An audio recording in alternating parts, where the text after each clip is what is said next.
Hello दोस्तों, नमस्कार। क्या हाल चाल, कैसे हैं आप सब? आई होप स्वस्थ होंगे, मस्त होंगे, फिट और फाइन होंगे। बहुत सारे स्टूडेंट्स का एक सवाल होता है, सवाल कह लीजिए या ऐसे कह लीजिए कि उनकी एक प्रॉब्लम होती है।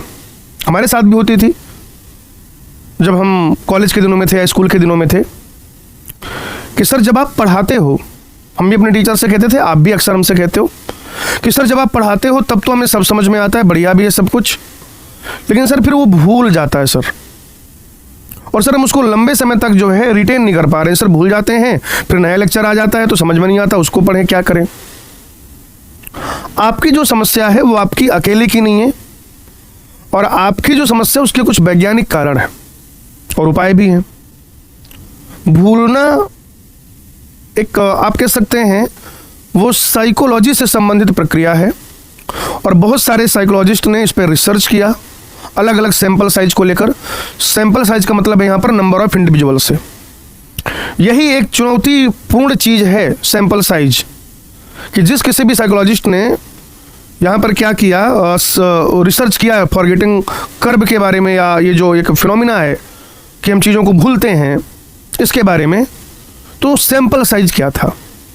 बहरहाल जो भी सैंपल साइज था, अगर आप देखें तो आप किसी भी चीज़ को कितना भी तैयार करें, इसे कहा जाता है फॉरगेटिंग कर्व। अभी आप जो स्क्रीन पे देख रहे हैं इसे फॉरगेटिंग कर्व कहते हैं। आप देख रहे हैं वाई एक्सिस पे हमने मेमोरी लिया हुआ है और एक्स एक्सिस पे हमने लिया हुआ है नंबर ऑफ डेज। ठीक है, मान लीजिए आप कोई लेक्चर कर रहे हैं, कोई चीज़ पढ़ रहे हैं। जब भी आप कोई नई चीज़ सीखते हैं, ठीक है ना, जब भी आप कोई नई चीज़ सीखते हैं, मान लेते हैं कि आपकी एक्यूरेसी 100% है। आपने जो क्लास में सीखा, आपको जो क्लास में पढ़ाया गया, आपने उसको पूरी तरीके से सीख लिया है, आप बहुत काबिल इंसान हैं, 100% एक्यूरेसी के साथ आप काम करते हैं, और 100% जो है वो आपको याद हो गया है, 100% याद हो गया है। फिर भी आप भूलेंगे जरूर। आज भले ही 100% याद हो गया है, विद इन अ वीक, एक हफ्ते के अंदर आप भूलेंगे जरूर। देखिए, मान लीजिए कि आज आपने पूरा का पूरा जो है याद कर लिया है। टाइम के साथ साथ अभी जैसे आप पढ़ रहे हैं, पूरा याद किया आपने, शाम होते होते आप लगभग 50% पे आ जाते हैं। अगर आप देखें तो ये इस तरीके से है, ये देखिए घंटों के हिसाब से भी दिया हुआ है, ठीक है ना। ये ग्रेजुअल इंक्रीज है कि 100%, देन 58%, 44, देन 36, देन 33, देन 28, 25, 21। ये बहुत मतलब साइंटिफिक तरीके से बनाया गया है। ये हालत होती है सब आपकी, है ना। इससे हम डिस्कस कर रहे थे। दूसरे दिन के अंत तक आप यहां आ जाते हैं। लगातार जो है, जो आपने सीखा था, जो भी आपने नई चीज सीखी थी, अब आप उसको बहुत कम रिटेन कर पा रहे। 3 दिन तक आते आते आधे के आधे से भी कम, 4 दिन तक और कम, 5 दिन तक और कम, 6वें दिन 5-10% मैक्सिमम यही बचता है। अच्छा, इसके रीजन क्या क्या हो सकते हैं? अगर आपसे पूछा जाए कि जो ऐसा हो रहा है इसके क्या रीजन हो सकते हैं, तो पहली बात तो जो है वो है कॉन्टिन्यूअस लर्निंग। फिर ऐसा तो है नहीं कि आपने आज कोई चीज सीखी और कल नहीं सीखेंगे। चलती का नाम गाड़ी, जीवन भर आपको सीखते ही रहना होता है। तो जब आप लगातार सीखते हैं, कुछ ना कुछ भूलते जरूर हैं। ये सबसे बड़ा कारण है कि आपने आज कुछ सीखा, उसके बाद अगले दिन आप फिर कुछ और सीखना चाह रहे हैं, तो जो आप अगले दिन सीखेंगे वो आपको पूरा याद रहेगा। पिछले दिनों में जो आपने सीखा था वो थोड़ा भूलेंगे। तो ये सबसे बड़ा कारण है, कॉन्टिन्यूअस लर्निंग जो है, ये एक बड़ा कारण है कि आपको जो है ये भूलते हैं आप चीज़ों को। दूसरा कारण है लाइफस्टाइल। लाइफस्टाइल में 2 चीज़ें हैं।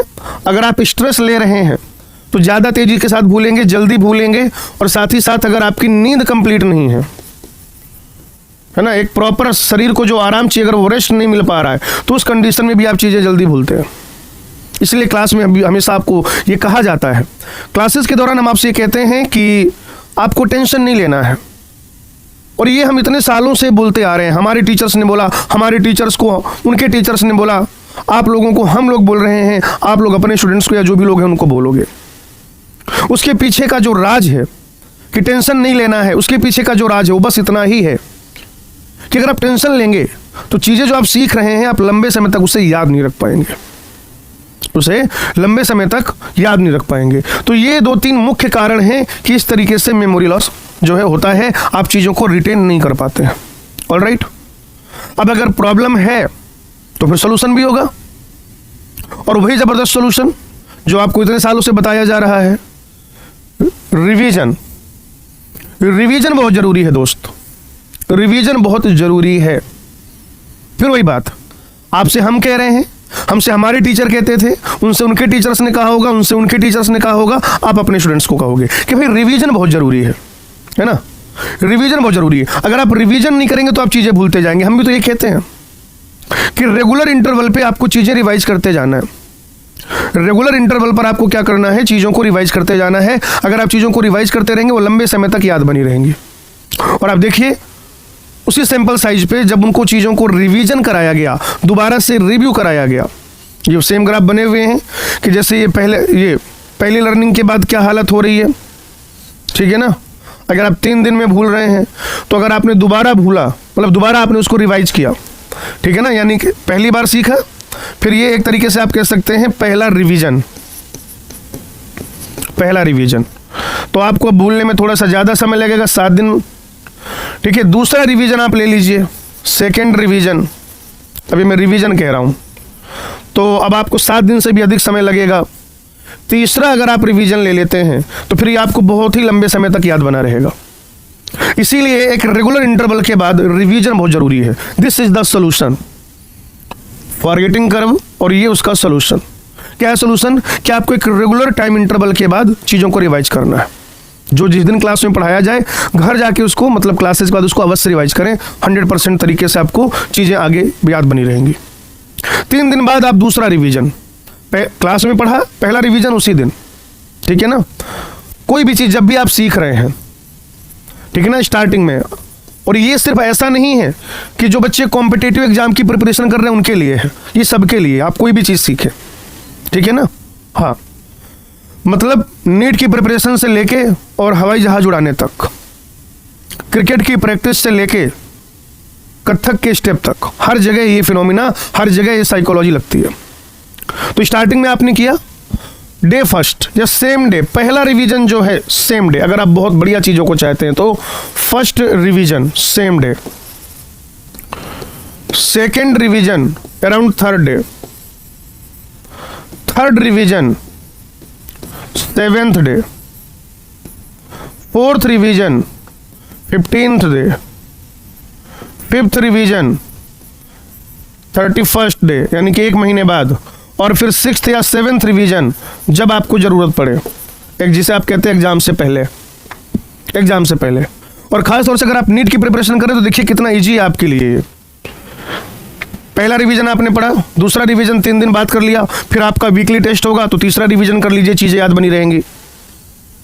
फिर जो आपके फोर्टनाइटली टेस्ट होते हैं उसको याद कर लीजिए, फिर आपके जो मेगा टेस्ट होते हैं, कंबाइंड टेस्ट होते हैं, वो याद कर लीजिए, और फिर एग्ज़ाम से पहले एक और रिवीजन कर लीजिए। तो जो प्रॉब्लम है ही सही, मतलब आप धूप में खड़े हैं तो आपको धूप तो लगेगी ही, स्वाभाविक सी बात है। अब उसका उपाय क्या है कि या तो आप धूप में जाएं ही नहीं, या छाता लगा लें, कैप लगा लें, सही है ना। धूप लग रही है, 2 तरीके हैं, क्या कि या तो आप छाता लगा लें, कैप लगा लें, और या फिर आप धूप में जाएं ही ना, सही है। तो वैसे ही अगर आप चाहते हैं कि आप ना भूलें तो उसके 2 तरीके हैं। एक तो ये कि आप रिवाइज करते रहें, दूसरा ये कि आपको सीखें ही ना, क्योंकि अगर आप कुछ सीखेंगे ही नहीं तो आप भूलेंगे ही नहीं। अब आप देखिए कि क्या ये आपके लिए सही है, आप खुद को आंसर करिए। तो मैं यही कहूँगा, खूब नई नई चीज़ें सीखिए, नया कंटेंट सीखिए, और उसके बाद उसको एक रेगुलर टाइम इंटरवल पर रिवाइज करिए। तो ये एक बहुत बड़ी चुनौती, एक बहुत बड़ी समस्या पूरे स्टूडेंट्स की, मैं तो कह रहा हूँ कि पूरे जनता की, और उसका एक साइंटिफिक कारण और सॉल्यूशन वो हमने आज डिस्कस किया आपके साथ। आपके और भी प्रॉब्लम्स जो हैं आप कमेंट्स में लिख दीजिएगा। नेक्स्ट टाइम जब भी कोशिश करेंगे कि आपकी प्रॉब्लम में से जो सबसे जेन्युइन प्रॉब्लम रहेगी, जो सबसे ज़्यादा लोगों की प्रॉब्लम रहेगी, उस पर एक साइंटिफिक अप्रोच के साथ ये वीडियो बनाया जाए। मैं उम्मीद करता हूँ आपको वीडियो सेशन बहुत पसंद आएगा। हमें देखने के लिए आपका बहुत बहुत धन्यवाद।